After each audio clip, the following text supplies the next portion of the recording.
주님 말씀하시면 내가 나가리다. 주님 뜻이 아니면 내가 멈춰서리다. 할렐루야, 성도 여러분 반갑습니다. 김 목사와 함께하는 성경 이야기 시간입니다. 오늘은 성경이 사람에 대해서 무엇을 이야기하는지 지난 3주간 그리고 오늘을 마지막으로 인간론을 마무리하려고 합니다. 오늘 말씀은 로마서 7장 24절 말씀입니다. 제가 읽어드립니다. 오호라, 나는 곤고한 사람이로다. 이 사망의 몸에서 누가 나를 건져내랴. 오늘 본문에 나오는 곤고한 사람이라는 말은 유명한 소설 제목으로도 사용되었었습니다. 바로 우리에게는 장발장으로 잘 알려진 빅토르 휴고의 소설 제목입니다. 바로 레미제라블이죠. 이 소설이 1914년에 처음 한국어로 번역될 때 책 제목이 이렇게 되었었습니다. 너 참 불쌍타, 이렇게 책이 번역되었다고 합니다. 휴고가 본 인간은요, 참으로 불쌍하다 였습니다. 이 소설의 이야기를 통해서 인간이 얼마나 불쌍한 존재인가에 대해서 빅토르 휴고는 그 이야기를 들려주고 있습니다. 사도 바울도 마찬가지죠. 자기 스스로를 향하여서 나는 얼마나 불쌍한 존재인가 라고 외치고 있습니다. 이 천재 파스칼이라는 사람도요, 자기 책에서 이렇게 말하는 부분이 있는데 제가 그 인용문을 한번 읽어봐 드리겠습니다.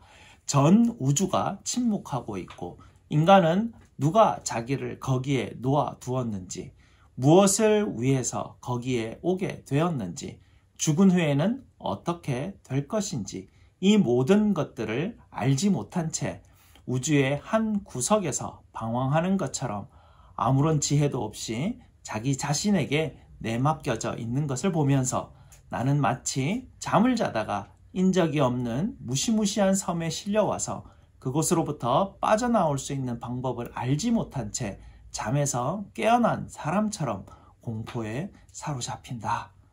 파스칼이 인간의 존재에 대해서 아주 현실적으로 이렇게 표현하고 있는 문장입니다.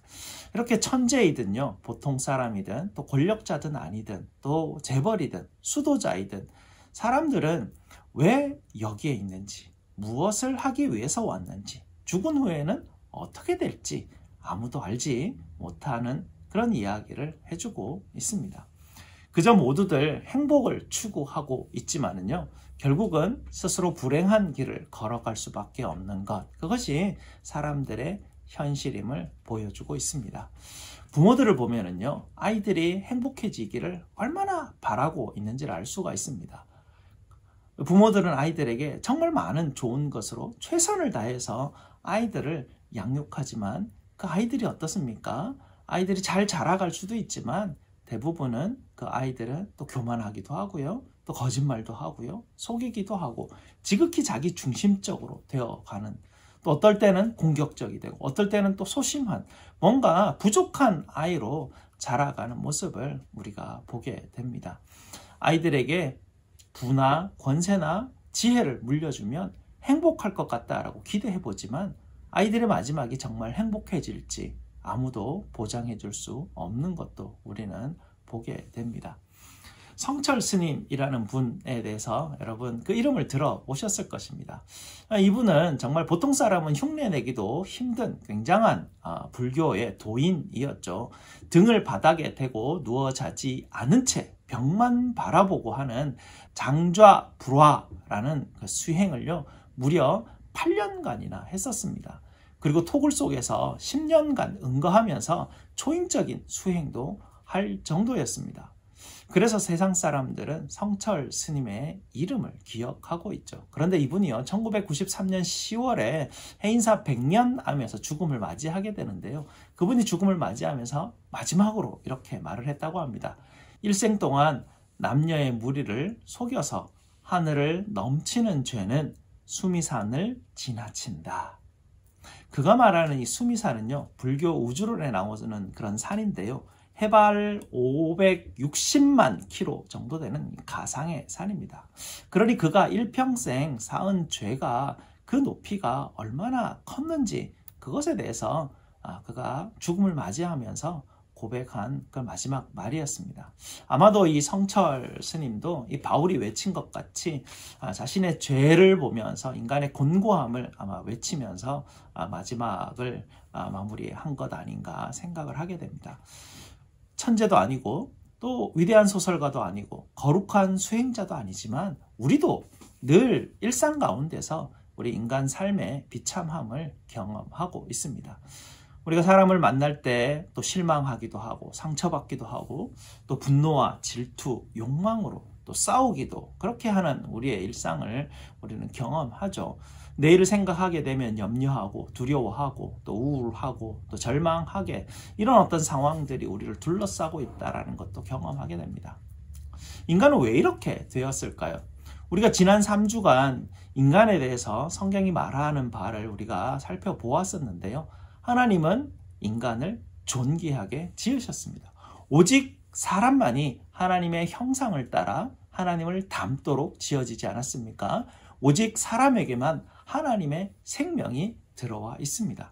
오직 사람만이 둘이 한 몸이 되게 하는 사랑의 관계를 경험하고 맛보아 알았습니다. 오직 사람만이 자연을 다스리는 사명을 받았죠. 원래 사람은 이렇게 하나님과 사랑의 관계를 나눌 수 있는 복을 받고 있었고요. 또 사람과 사람 사이에 서로 사랑하는 그런 행복을 누릴 수 있었습니다. 사람들이 필요하는 것이 부족함이 없도록 또 자연을 돌보며 경작하고 그 가운데서 얻을 수 있었죠. 이렇게 사람은 어떤 결핍도 없는 행복을 누리는 존재였습니다. 그런데 사람이 어떻게 이렇게 비참한 사람들이 되었을까요? 빅토르 휴고나 파스칼이나 성철 스님이나 바울 모두가 왜 이렇게 인간의 불쌍함, 곤고함, 비참함을 외칠 수밖에 없었을까요? 현대 와서는 잘 사용하지 않는 그런 단어인 죄 때문에 그렇습니다. 요즘 죄라는 말을 잘 사용하지 않습니다. 병원에서도 또 심리 상담사들도 세상은 죄라는 단어를 더 이상 잘 사용하지 않습니다. 신경증이나 수치심이나 두려움이나 슬픔이나 우울증이라는 이게 좀 불편한 부정적인 아픈 증상이라고 이제 보통 말을 하게 되고요. 이런 불편하고 부정적인 증상을 사라지게 만드는 데 모든 세상의 지식을 사용합니다. 교회에서조차도 죄라는 말을 이전보다는 훨씬 많이 사용하지 않습니다. 상처라는 이야기 또 어떤 다른 어떤 심리적인 단어들을 이제 사용하기를 좋아합니다. 왜냐하면 사람들이 이 죄라는 단어를 불편하고 싫어하기 때문에 그렇습니다. 한번 이런 일이 있었죠. 시카고의 어느 유명한 교회에서 목사님이 자꾸 죄를 언급하니까요. 그 죄를 자꾸 말한다고 어떤 사람이 강단을 향해서 총을 쏘는 그런 사건이 있었습니다. 누가 죄에 대해서 말하는 것을 싫어하겠습니까? 아마 죄를 지은 사람이 아니겠습니까? 죄에 대해서 들을 때마다 죄책감이 생기고 불편하니까 그렇습니다. 수치심, 두려움, 슬픔, 절망 등 우리가 겪는 모든 불편함이나 비참함은요, 바로 이 죄의 결과에서 나타나는 증상들입니다. 키르케고르에 의하면 우리는 죽음에 이르는 병을 가지고 있다고 합니다. 현대는요, 병의 원인을 찾아서 해결하는 데 관심을 기울이기보다는 오히려 이게 증상을 사라지게 하는데 현대의 지식을 집중하고 있습니다. 병의 원인이 죄라고 하면 오히려 무식하다라고 그렇게 종교적이다 그렇게 취급할 뿐이죠.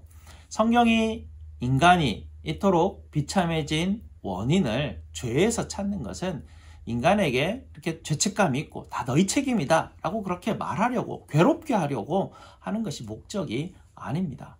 우리를 비난하고 죄책감을 느끼게 하려고 죄에 대해서 언급하는 것은 아닙니다. 인간이 비참해진 원인이 어디에서부터 온 것인지 알려주기 위해서 성경은 우리에게 이 원인을 가르쳐주고 있습니다. 우리가 문제가 무엇인지도 모른 채 원인이 무엇인지도 모른 채 증상만 호전시키려고 하는 것은 아무 소용이 없기 때문에 그렇습니다. 하나님께서는 죄에 대해서 알려주시고 심판에 대해서 언급하시는 이유는 바로 다음과 같습니다. 에스겔 33장 11절에 이렇게 말씀되어 있죠. 나의 삶을 두고 맹세하노니 나는 악인이 죽는 것을 기뻐하지 아니하고 악인이 그의 길에서 돌이켜 떠나 사는 것을 기뻐하노라. 하나님은 또 다시 이렇게도 말씀하십니다. 예레미야 29장 11절 13절의 말씀인데요. 너희를 향한 나의 생각을 내가 아나니 평안이요 재앙이 아니라 너희에게 미래와 희망을 주는 것이니라. 너희가 온 마음으로 나를 구하면 나를 찾을 것이요 나를 만나리라. 하나님이 죄에 대해서 말씀하시는 이유는요, 재앙이 아니라 평안이 이유이고요, 심판이 아니라 구원이 이유인 것입니다. 성경이 사람에 대해서 가르치는 바로 이 마지막 핵심은 사람은 죄인이라는 사실입니다. 의인은 없나니 하나도 없다고 하셨습니다. 우리가 스스로 얼마나 몸 따로 마음 따로인지를 인지하여야 된다는 것이죠. 우리의 마음이 우리의 몸에서 얼마나 멀리 떨어져 있는지, 얼마나 이 갭과 이런 공허함이 우리 속에 있는지를 깨달아야 한다는 것입니다. 이것으로 인하여서 우리 인간이 우리 안에 있는 죄를 얼마나 숨기고 가리고 이것을 얼마나 포장하려고 하는지 우리 죄의 원인을 우리는 인정하고 깨달아야 합니다. 그럴 때 우리는 우리 비참함의 원인이 어디서부터 오는지 알 수 있게 되는 것이고요. 우리의 비참함을 알 때 사도 바울과 같이 누가 나를 이 사망의 몸에서 건져내랴 라고 하면서 그 해답을 찾아 헤맬 수 있기 때문에 그렇습니다. 아무리 우리가 영생을 추구하고 신앙을 가지려고 하고 고행을 할지라도요, 우리 내면에 있는 몸 따로 마음 따로 움직이는 인간의 이 모순은 우리는 스스로가 해결할 수 없는 것입니다. 그래서 성경은 우리에게 너희는 죄인이라 라고 알려주고 있습니다. 지난 4주간을 우리가 정리해보면 인간은 귀한 존재입니다. 존귀한 존재이죠. 인간은 서로 사랑하도록 지어진 존재입니다. 그러나 죄로 인해서 이 놀라운 복을 잃어버린 죄인이죠. 이것이 성경이 인간에 대해서 가르치는 핵심입니다. 감사합니다. 다음 주에 뵙겠습니다. 참 고마운 친구 나의 예수님, 나는 깨지기 쉬운 질그릇과 같으나 때론 낙심해도 포기치 않음은 예수의 생명이 내 안에 있기에 내 삶의 동행자 나의 예수님, 나는 기대가 없는 어린 나귀 같으나 쓰러지나 다시 일어남도 예수의 생명이 내 안에 있기에 나의 약함은 나의 자랑이요 나의 실패는 나의 간증이요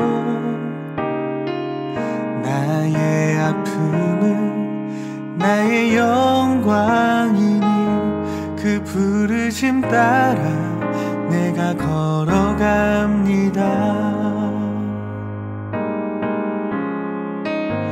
내 삶의 동행자 나의 예수님, 나는 기대가 없는 어린 나귀 같으나 늘 쓰러지나 다시 일어남도 예수의 생명이 내 안에 있기에 나의 약함은 나의 자랑이요